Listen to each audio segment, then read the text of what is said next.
Tawid pa kayo namin sa Pinusa, pa kayo ganito. Malinaw na malinaw ito. Pero kung kaya ka naglagastos, maganda o maliit. Para din Boracay.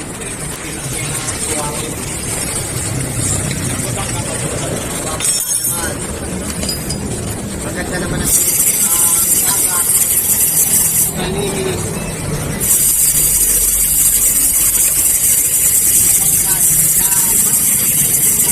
Parang madali lang tanggalin, ano?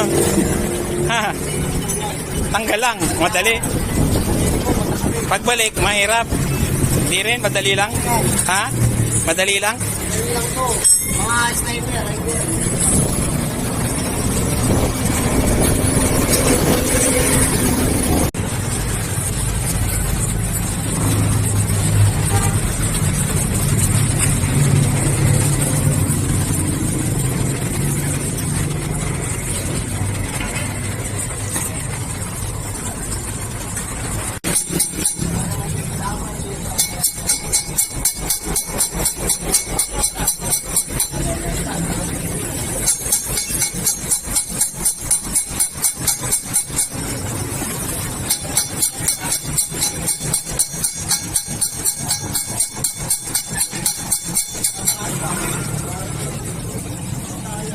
Okay.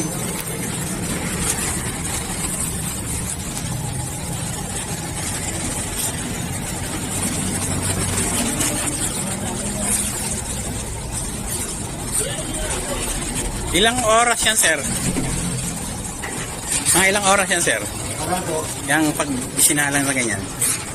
Sanda, 15 minutes. Tapos? Tapos, buga natin ng powder. 15 minutes lang pala. 30 minutes luto. Sa lang pa ulit, 20 to 25 minutes. Ako, wala yung boss niya. Siyempre, hapon na yun, ha? Alas 7 lang naman kayo, di ba? Oo, Nakita ko dun sa ano ng online nyo, 7 lang. Yun na yun. Dalawang putok, oh.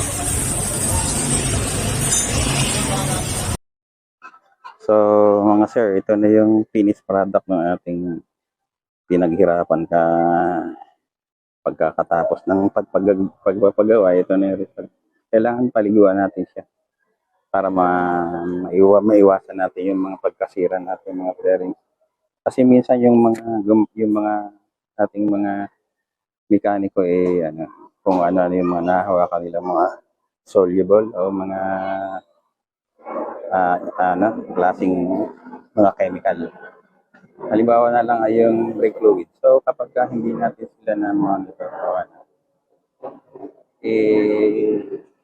siyempre kinabukasan disira na yung ating mga flarings niya. Yung ating gas na nalalagas na.